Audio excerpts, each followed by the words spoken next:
काठमाडौँ आशा मण्डलीका विश्वासीका साथसाथै अन्य मण्डलीबाट पनि यो अनलाइनको माध्यमबाट वचनको सेवामा भाग लिनुहुने सम्पूर्ण मित्रहरूलाई म भोजराज भट्टका तर्फबाट जय मसीह र यो वचनको सेवामा यहाँहरू सबैलाई स्वागत गर्न चाहन्छु। त्यसपछि आशा मण्डलीका विश्वासीबाट माफ पनि माग्न चाहन्छु, कारण मैले जुन प्रकारको समय यहाँहरूलाई दिनुपर्ने थियो त्यो दिन सकेको छैन। दैनिक तथा साप्ताहिक सेवाहरूमा पनि मैले चाहे जति भाग लिन सकेको छैन। त्यसका दुईटा कारण छन्।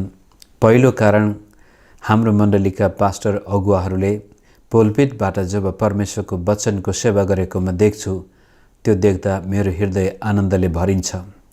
मेरो उपस्थिति भन्दा पनि अनुपस्थितिमा ती प्रभुका सेवकहरूले मण्डलीलाई अझ सुदृढ पार्दै सशक्त बनाउँदै अगाडि लगिरहेको देख्दाखेरि मेरो हृदय आनन्दले गदगद हुन्छ। र त्यसै कारण यो पेन्डेमिकको समयमा पनि अनलाइनको माध्यमबाट आशा मण्डलीका विश्वासीका साथसाथै उहाँहरूको सेवा अन्य मण्डलीका मित्रहरूले पनि अनुभव गर्न सकुन् भन्ने त्यो एउटा मेरो उद्देश्य थियो र त्यो देख्दा धेरै खुसी लागेको छ। दोस्रो कारण, आशा मण्डलीमा त मैले विगतको झन्डै 3 दशकदेखि सेवा पुर्याउँदै आएको छु र मलाई थाहा छ हाम्रो मण्डलीका विश्वासी मित्रहरूले मैले पुर्याएको वचनको सेवाकाईलाई धेरै स्वीकार गर्नुभएको छ, त्यसको कदर गर्नुभएको छ, त्यसबाट जीवनमा आशिष आएको गवाही दिनुभएको छ।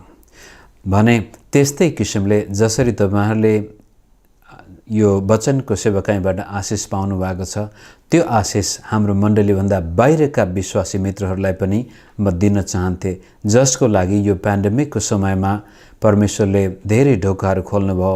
विभिन्न देशमा रहेका नेपाली मण्डलीहरूबाट वचनको सेवाको लागि निम्तो आएको कारण मैले आशा मण्डलीलाई पन्छाएरै भए पनि त्यसलाई स्वीकार गरेर आज धेरैवटा देशमा रहेका नेपाली मण्डलीहरू बीचमा यो वचनको सेवाकाई गर्ने मौका प्रभुले दिनुभयो र त्यसै मौकामा उहाँहरूमा पनि यो वचन प्रचारको सेवाबाट आशिष आएको होस् भन्ने मेरो चाहना थियो।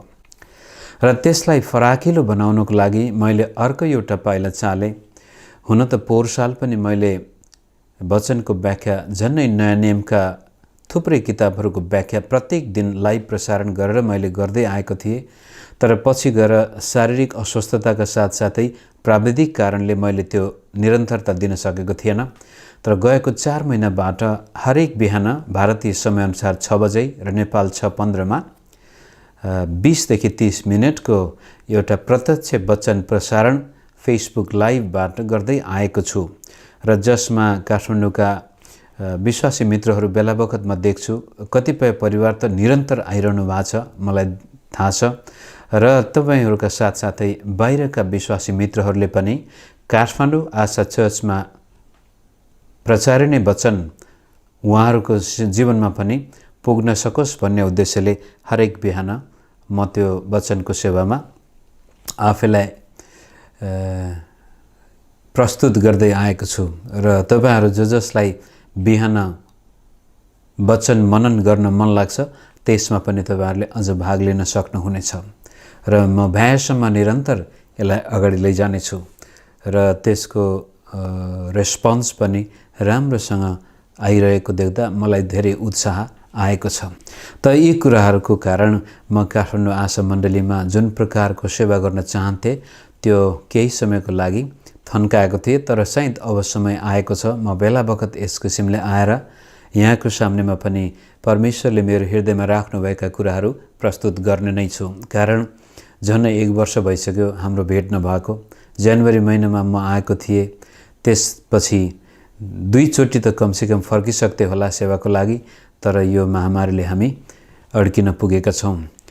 तापनि तपाईहरूको हरेक साप्ताहिक सेवामा हामीसँग यहाँ इन्टरनेट हुन्जेलसम्म भाग लिन्छौँ र खुसी लाग्छ। परमेश्वरले हाम्रो मण्डलीमा आफ्नै किसिमले काम गरिरहनु भएको छ र अब चाहिँ यो पेन्डेमिक अवश्य पनि सिद्धिनेछ अथवा यसको उपचारको निम्ति दबाई निस्कनेछ।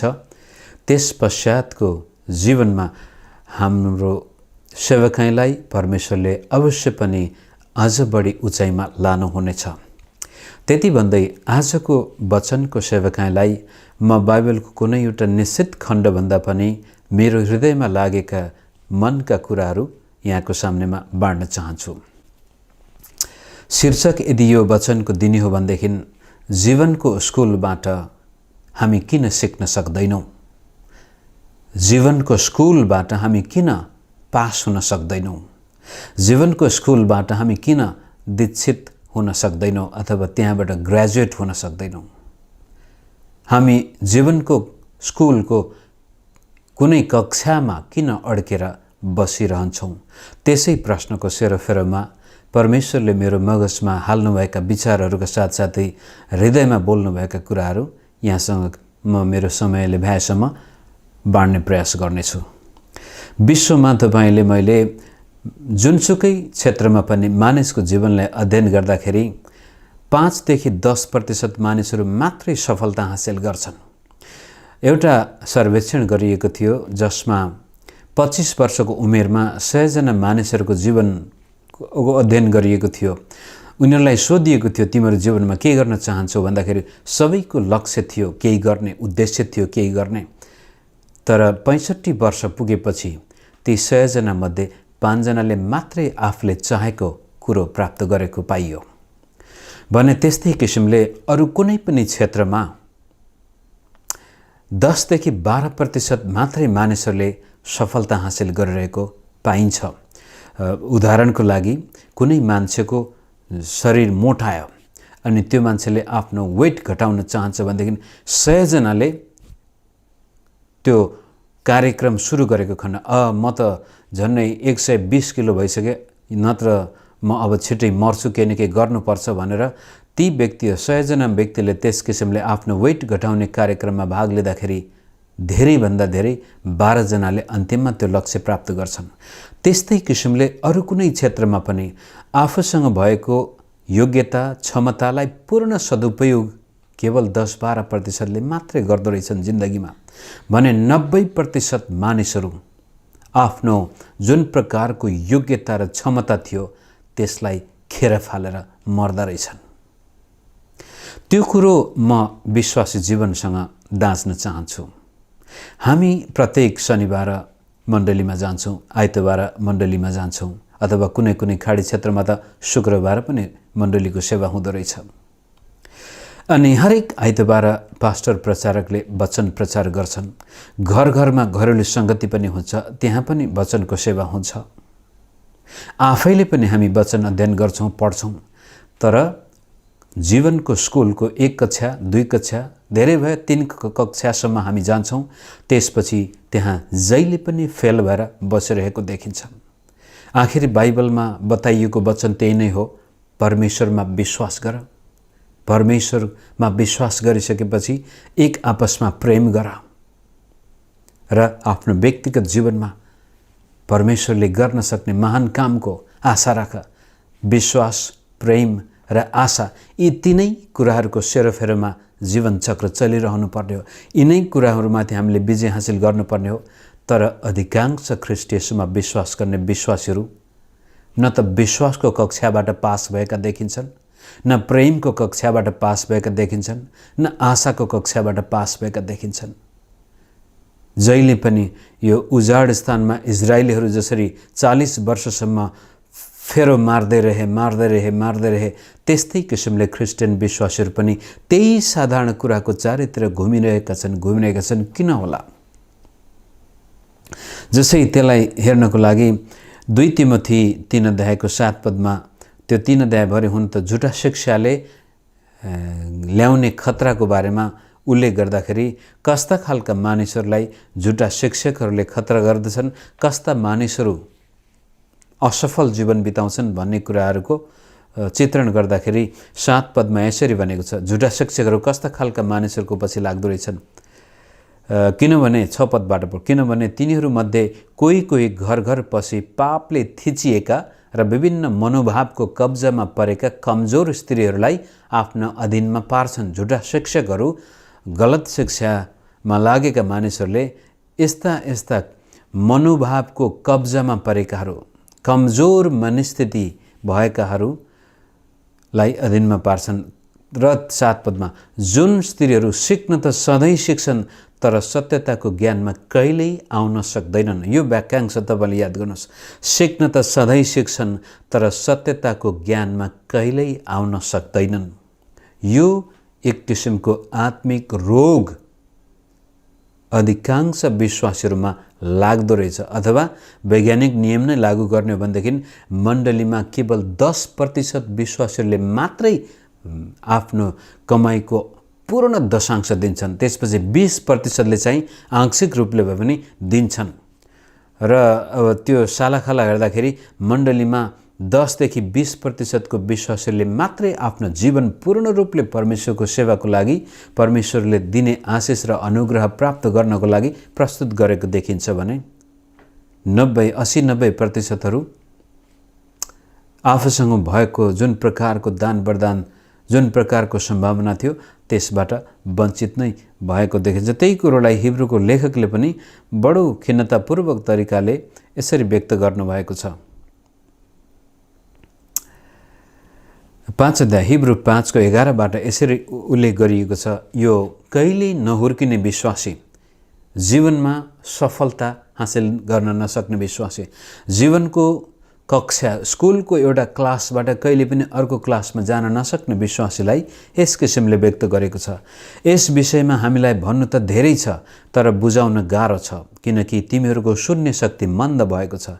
किनकि यतिको समयसम्म त तिमीहरू शिक्षक भइसक्नु पर्दथ्यो, तर अझै पनि तिमीहरूलाई कसैले परमेश्वरका वचनको आधारभूत शिक्षाहरू सिकाउनु परेको छ। तिमीहरूलाई खदिलो भोजन होइन तर दूध चाहिन्छ। दूध मात्र खाएर बाँच्ने मानिस चाहिँ धार्मिकताको वचनमा निपुण हुँदैन, किनकि त्यो बालकै हुन्छ। खदिलो भोजन त परिपक्व मानिसहरूका निम्ति हो। यिनीहरूको मानसिक शक्ति निरन्तर अभ्यासद्वारा असल र खराब छुट्याउन सक्ने भएको हुन्छ। खदिलो अथवा पास हुने जीवनको स्कुलको कक्षा 1, 2, 3, 4 हुँदै 100सम्मै हामी पुग्ने हो भनेदेखि हामीले खदिलो खानु पर्ने रहेछ, खदिलो खानेकुरा। र यो खदिलो खानेकुरा खाएको विश्वासीको मानसिक शक्ति निरन्तर अभ्यासद्वारा असल र खराब छुट्याउन सक्ने हुन्छ। अर्थात् अब त्यो व्यक्ति निपुण हुन्छ, आफ्नो जीवनमा परिपक्व हुन्छ, उसलाई शिक्षकको आवश्यक पर्दैन। अब ऊ आफ्नो खुट्टामा आफै उभिएर परमेश्वरले चाहेको जस्तो जीवन बिताउन सक्छ। ऊ विश्वासमा पास हुन्छ, ऊ प्रेममा पास हुन्छ, ऊ आशामा पास हुन्छ, जसको कारण परमेश्वरले दिन चाहेका सारा आशिष र अनुग्रह उसले पूर्ण रूपले आफ्नो जीवनमा उपभोग गरिरहेको हुन्छ। तर अधिकांश विश्वासीहरू यसमा पास भएका देखिँदैनन्। त किन ख्रीष्ट येशूमा विश्वास गरेको मानिसले, किन 5-10% मात्रै मानिसहरू येशू प्रभुले दिन चाहेको त्यो जीवनलाई पूर्ण रूपले उपभोग गर्दछन्? किन 90% विश्वासीहरू इजरायली जस्तै मरुभूमिमा घुमेको छन्?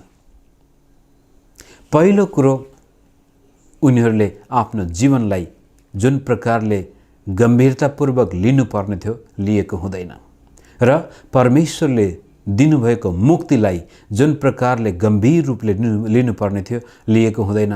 र त्यसपछि परमेश्वरको वचन जसरी प्रत्येक हप्ता मण्डलीमा प्रचारिन्छ, घरेलु सङ्गतिमा सिकाइन्छ र कुनै पनि अरू सेवा सम्मेलनमा सिकाइन्छ, र जसरी तपाईँ यो अनलाइनको माध्यमबाट थुप्रै हाम्रा वचनहरू सुन्न सक्नुहुन्छ, तर त्यसलाई तपाईँले गम्भीर रूपले लिनु भएन। कता कता जीवनलाई नै तपाईँले गम्भीर रूपले लिनुभएको छैन। हल्का रूपले जीवनलाई लिइदिएको छ।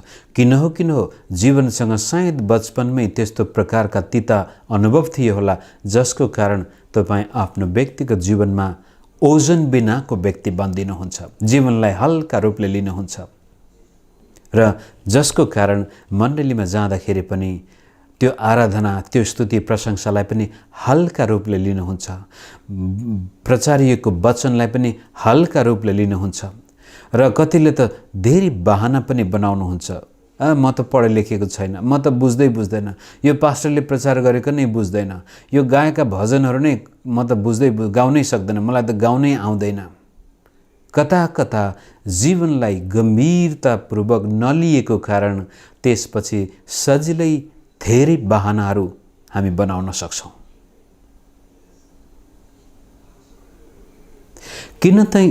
किन हामी जीवनलाई गम्भीरतापूर्वक लिन सकिरहेका छैनौँ? किन परमेश्वरले दिन चाहने जीवनलाई गम्भीरतापूर्वक लिन सकिरहेका छैनौँ भनेदेखि कि त ज्ञानको कमी हुनुपर्छ कि त विश्वासको कमी। ज्ञानको कमी पनि बडो दुःखलाग्दो एउटा अवस्था हो। नजान्नु जीवनमा धेरै दुःखलाग्दो कुरो हो। ज्ञानको कमीले गर्दाखेरि धेरै पटक हामीले जीवनमा जुन प्रकारको उन्नति र प्रगति गर्न सक्ने थियौँ त्यो हामी गर्न सकिरहेका हुँदैनौँ। म पढे लेखेको छैन, मेरो पृष्ठभूमि राम्रो थिएन, म राम्रो परिवारमा जन्मेन भनेर आफूसँग भएको अज्ञानतालाई हामी झन बढाउन चाहन्छौँ, जसको कारण जीवन एकदमै हल्का हुन सक्छ र परमेश्वरको वचन, परमेश्वरको राज्य, परमेश्वरको धार्मिकतालाई जुन प्रकारको तीव्रतापूर्वक खोज्नु पर्ने थियो त्यो पनि हामी खोज्न असफल हुन्छौँ। मण्डलीमा आउँदा पनि त्यो मण्डलीप्रतिको जुन गम्भीरता हुनुपर्ने थियो त्यो हामीमा हुँदैन। जुनसुकै कुरो गर्दाखेरि पनि हल्का रूपले हामी लिइदिन्छौँ। भनाइने छ यदि तपाईँले कुनै कुरालाई वास्ता गर्नुभयो, अलिअलि मात्रै वास्ता गर्नुभयो भनेदेखि त्यसमा तपाईँ केही सफलता पाउनुहुनेछ। तर साँच्चै नै वास्ता गर्नुभयो, उदाहरणको लागि तपाईँलाई हाम्रो आशा मण्डलीका विश्वासीलाई थाहा छ, म गुवाहाटीमा आएदेखि धेरै बिरामी भए, धेरै अस्पताल पनि गए, कहीँ त्यो पत्ता लागेन। सायद डाक्टरलाई नै थाहा भएन। त्यसपछि मैले आफैले अध्ययन गर्न थालेँ, हैन मलाई के चाहिँ समस्या भयो त? मैले गम्भीरतापूर्वक लिनु पर्यो आफ्नो शरीरको अवस्था। सुरुमा त ठिकै छ, दबाई खाएर ठिक भइहाल्छ भने, तर जति दबाई खाए पनि ठिक भएन। कतिवटा यो गुवाहाटीमा भएका मुख्य अस्पताल सबै धाइसक्यो, भएन। त मैले अब गम्भीरतापूर्वक लिनुपर्ने भयो, हैन ममा के चाहिँ समस्या रहेछ, म किन यस्तो भए? पछि पत्ता लगाए मैले आफूलाई कता ममा धेरै मेन्टल स्ट्रेस, त्यसलाई के भन्छ, तनाव। मलाई धेरै चिन्ता थियो सुरुका दिनहरूमा। अब नयाँ ठाउँ छ, उमेर पनि ढल्किसकेको अवस्थामा नयाँ ठाउँमा नयाँ सेवा सुरु गर्नु यो साधारण कुरो थिएन। अब म एउटा मुडेबल भएको मान्छे भएको कारण सुरुमा त आइसकेपछि यहाँ भाषाको अब समस्या, यहाँको संस्कृतिको समस्या, विभिन्न कारणले तनाव ममा रहेछ। त्यसका साथसाथै काठमाडौँमा पनि हामीले यो 2017 साल कि 18 सालमा धेरै ठुला योजनाहरू बनाएका थियौँ।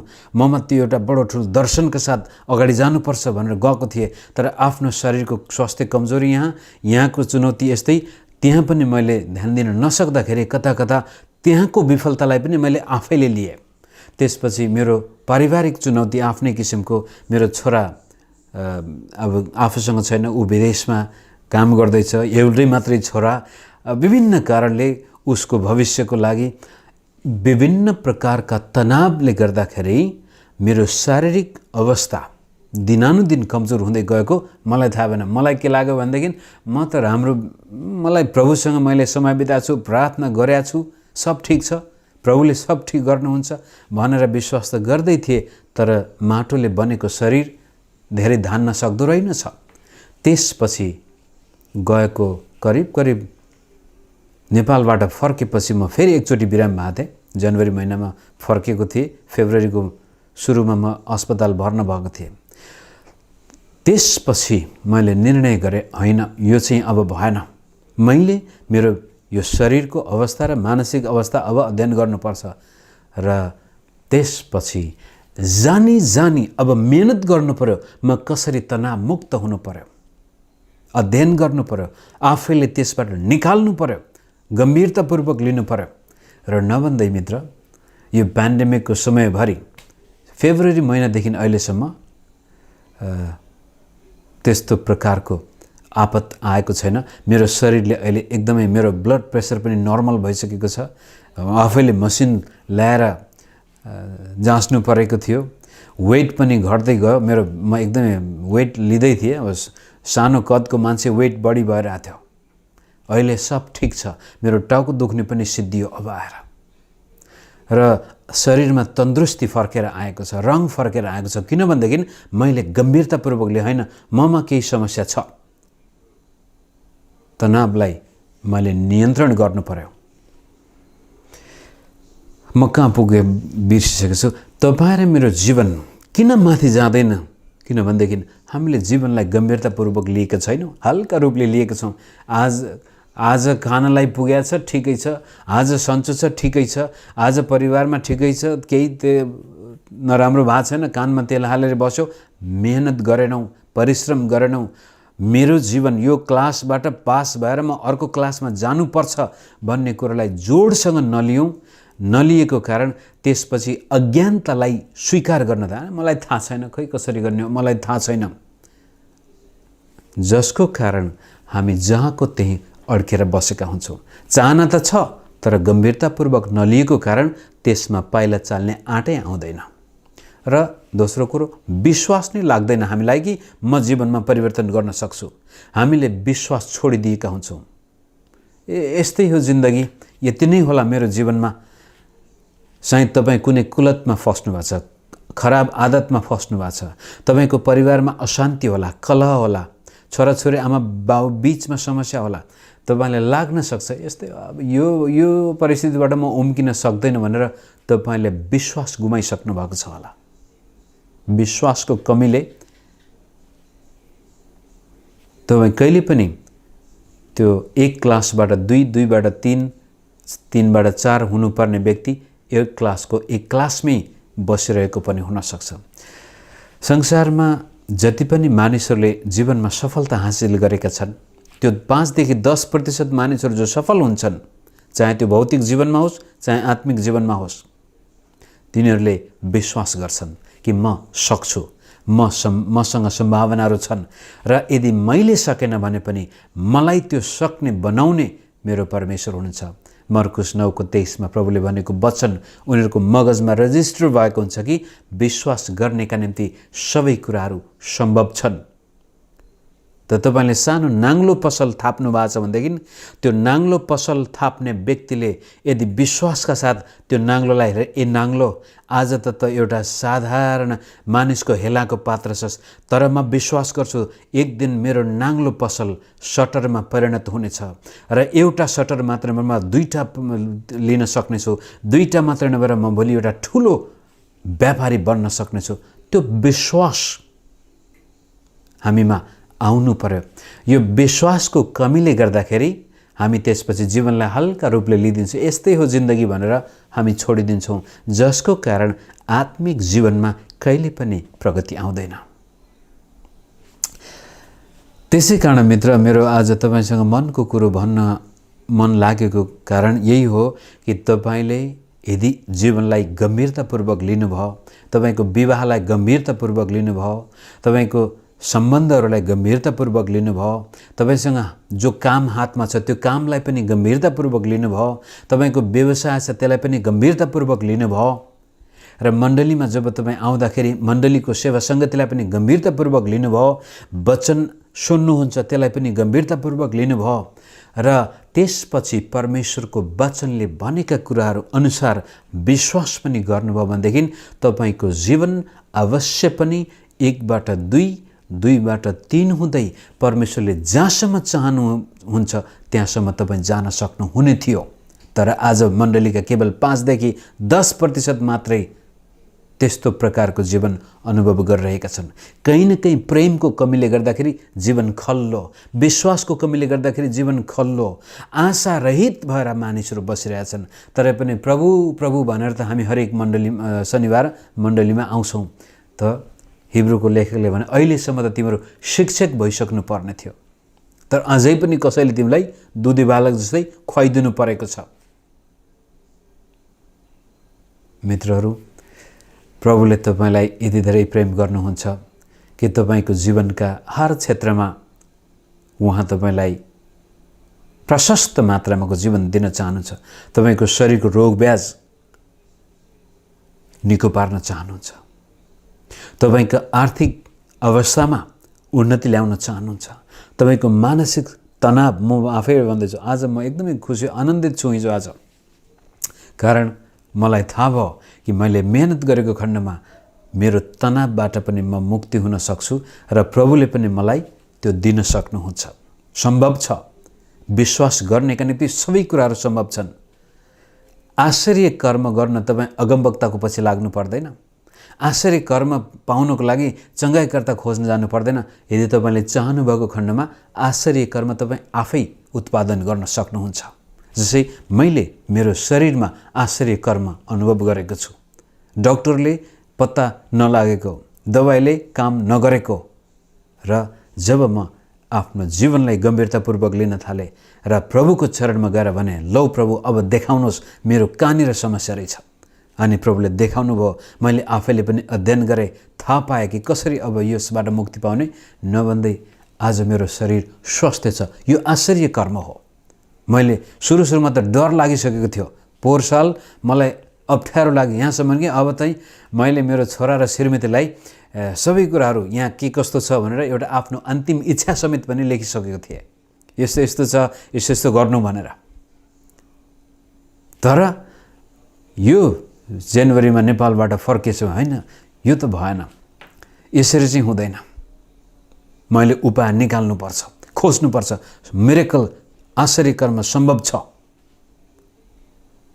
त त्यो आश्चर्य कर्म खोज्नको लागि म यो पन्जाबको कुन चाहिँ रविन्द्र सिंह कि दविन्द्र सिंह भन्ने कहाँ जाने कि, दिनाकरणकोमा जाने कि, चेत खरेल पासुज्यूकोमा जाने कि, अथवा कता जाने होइन।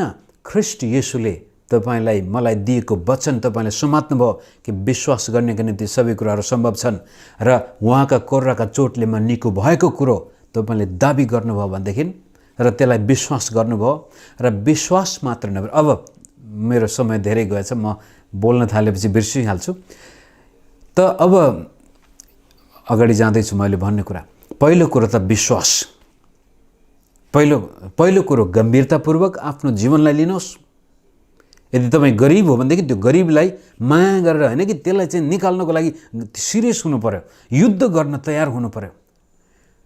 तपाईँ अशिक्षित व्यक्ति हो भनेदेखि त्यो अशिक्षालाई पालेर होइन कि त्यसको विरुद्धमा युद्ध गर्नको लागि तयार हुनु पर्यो, लड्नको लागि तयार हुनु पर्यो।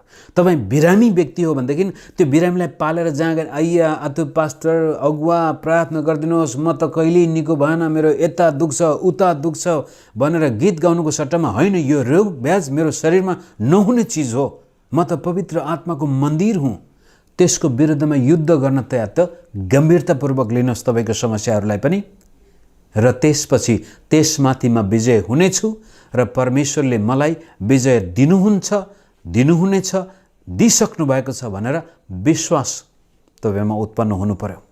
त त्यतिले मात्र नहुँदो रहेछ मित्र। सिरियस आत्मिक लडाइँको लागि तयारी हुनुभयो अनि विश्वास पनि गर्नुभयो भने अब एउटा अर्को खुड्किला तपाईँलाई म बताउँछु, जुन मैले आजभन्दा पहिले नै मेरा जीवनका छोटा मोटा समस्याहरू त म त्यत्तिकै पनि खुट्टामुनि कुल्चेर हिँड्ने मान्छे हो। कारण जब काठमाडौँमा सेवा सुरु गर्दा गर्दै धेरै दुःख कष्ट आएका थिए, त्यति बेला मैले एकजना प्रभुका दासको किताब पढेँ। यो आज जोएल अस्टिन भन्ने नाम तपाईँले सुन्नुभएको छ होला, जो अङ्ग्रेजी बुझ्नेहरूले, तरै पनि उनका पिता जन अस्टिन, उनले एउटा किताब लेखेको थियो, confession of a Baptist preacher, अथवा एउटा ब्याप्टिस्ट प्रचारकका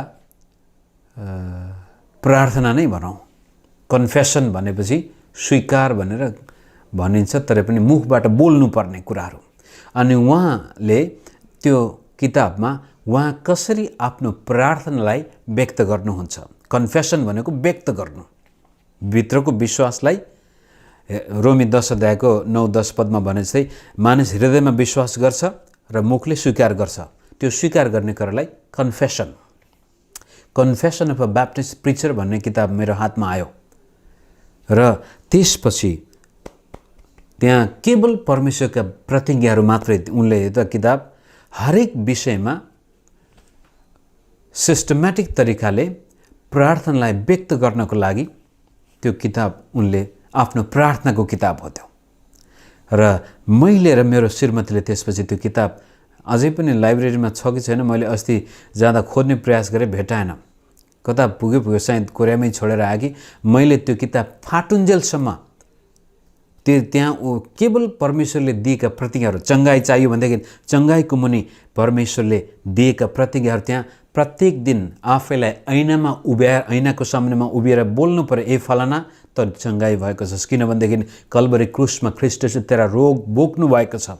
ए फलाना तैँले आज के खाउँला र के लाउँला हुनुपर्ने आवश्यकतामा जानु पर्दैन, किनभने प्रभु येशूले भनेको छ परमेश्वरको राज्य र धार्मिकताको खोजी गर र त्यसपछि सबै थोक तँलाई चाहिने यदि उहाँले दिनुहुनेछ। त्यस किसिमले तपाईँको विश्वासलाई मुखबाट व्यक्त गर्न सक्नुपर्छ। तर आज कतिपय ख्रिस्टियनहरू विश्वास गर्दैनन् यस्ता कुराहरूमा। उनीहरूलाई भित्र नै विश्वास नभएको कारण मुखबाट व्यक्त गर्न त सक्दैनन्। परमेश्वरले मलाई मेरो गरिबीबाट छुटकारा दिइसक्नु भएको छ भन्ने पद पढ्दाखेरि उनीहरू कता कता डराउँछन् त्यो व्यक्त गर्न, किनभने उनीहरूले विश्वास हुँदैन। त तपाईँको हृदयमा यदि विश्वास छ भनेदेखि त्यो विश्वासलाई मुखबाट जाहेर गर्नुहोस्। आफ्नो जीवनका परिस्थितिमा तपाईँ जीवनमा उन्नति गर्ने जाने हो र प्रभुले दिएको जीवनलाई पूर्ण रूपले अनुभव गर्ने हो भनेदेखि आफ्नो जीवनलाई बडो गम्भीरतापूर्वक लिनुहोस्, परमेश्वरको वचनलाई गम्भीरतापूर्वक लिनुहोस् र त्यसपछि त्यसमा विश्वास गर्नुहोस् र विश्वास गरिसकेपछि आफ्नो मुखबाट स्वीकार गर्नुहोस्, त्यो प्रार्थना बनाउनुहोस् आफ्नो,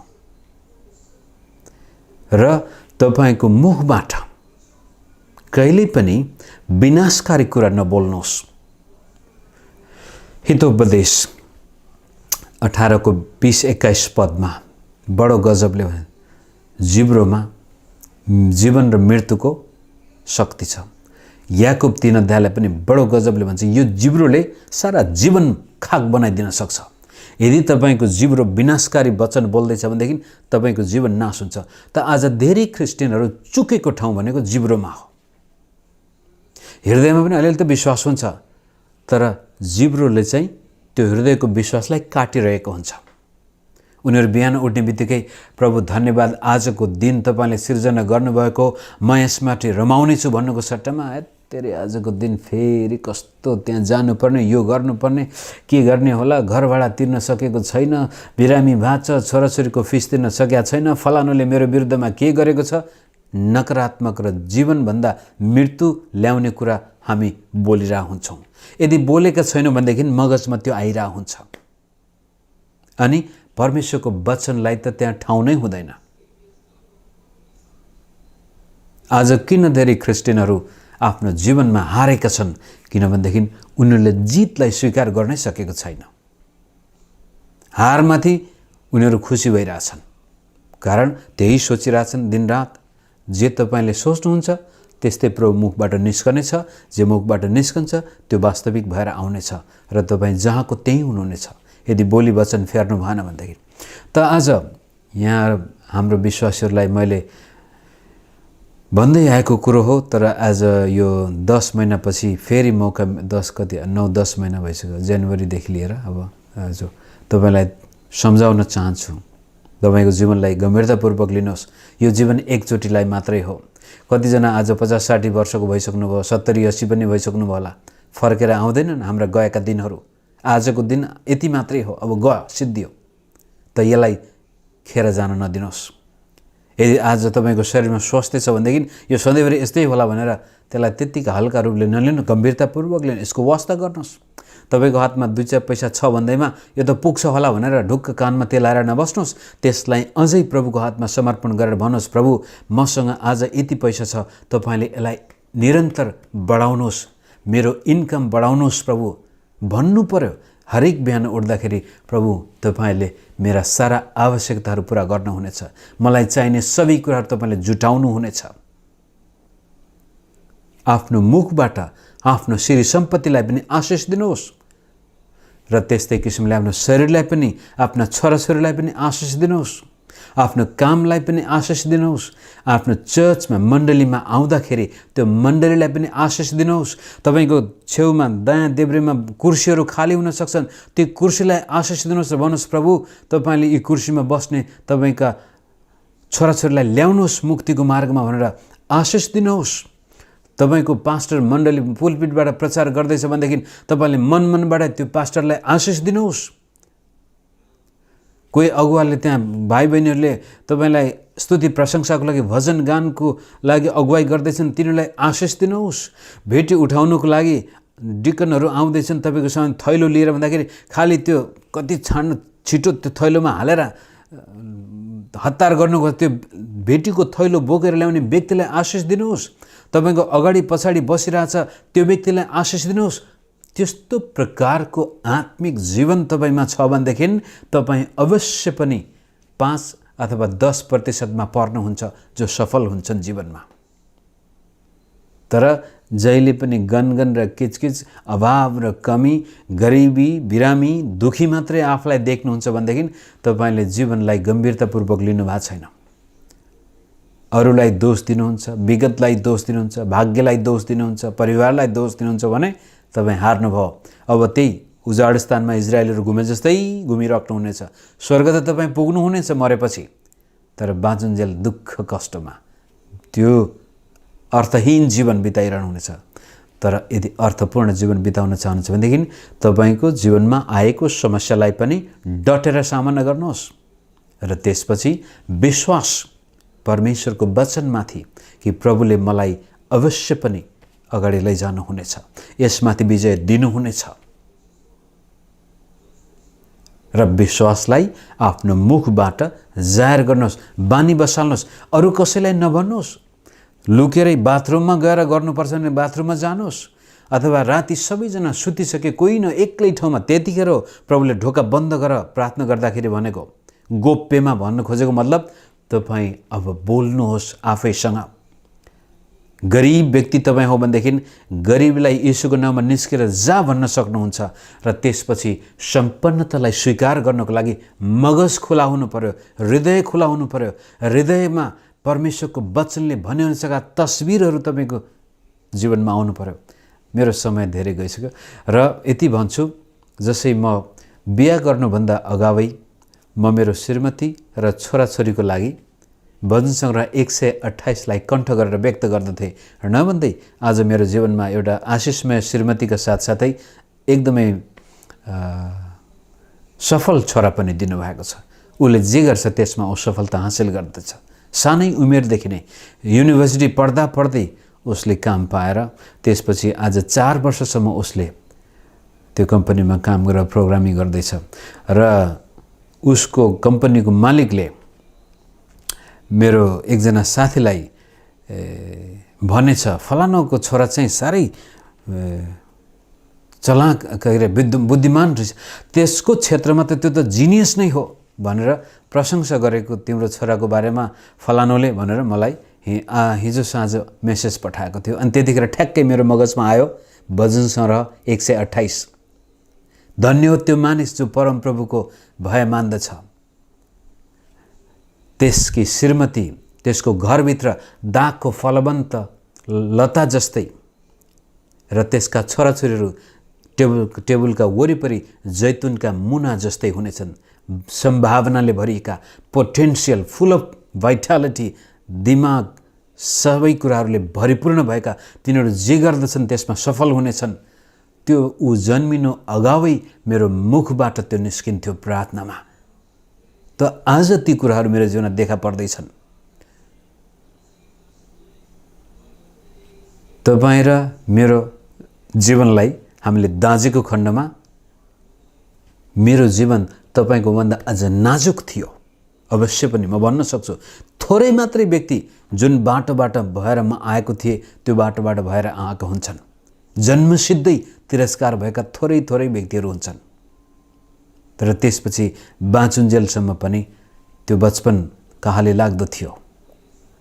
तरै पनि जब ख्रीष्ट येशूलाई मैले चिने त्यसपछि म खाली दुधे बालक जस्तो मात्रै होइन, आफ्नो जीवनसँग सङ्घर्ष गर्न तयार भए, आत्मिक लडाइँमा जानको लागि तयार भए, विश्वास परमेश्वरको वचनमा गरे र त्यसपछि विश्वासलाई मुखबाट व्यक्त गर्दै आएको छु। जुन तपाईँले पनि थाहा छ होला, मेरो प्रचार सुरुका दिनदेखि नै यही हो कि विश्वास गर्नेका निम्ति सबै कुराहरू सम्भव छन्। त आज धेरै क्रिस्चियनहरू विश्वासै गर्दैनन्। पहिलो कुरो, विश्वास गरेपछि मुखबाट व्यक्त गर्नै जान्दैनन्।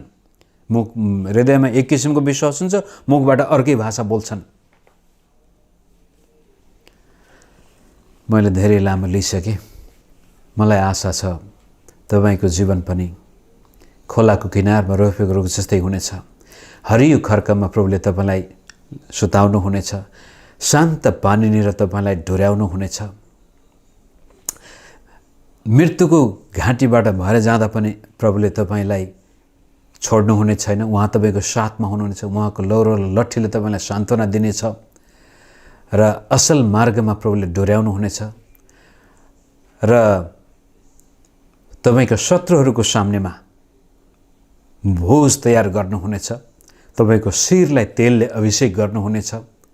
तपाईँको आशिषको कचौरा पोखिनेछ।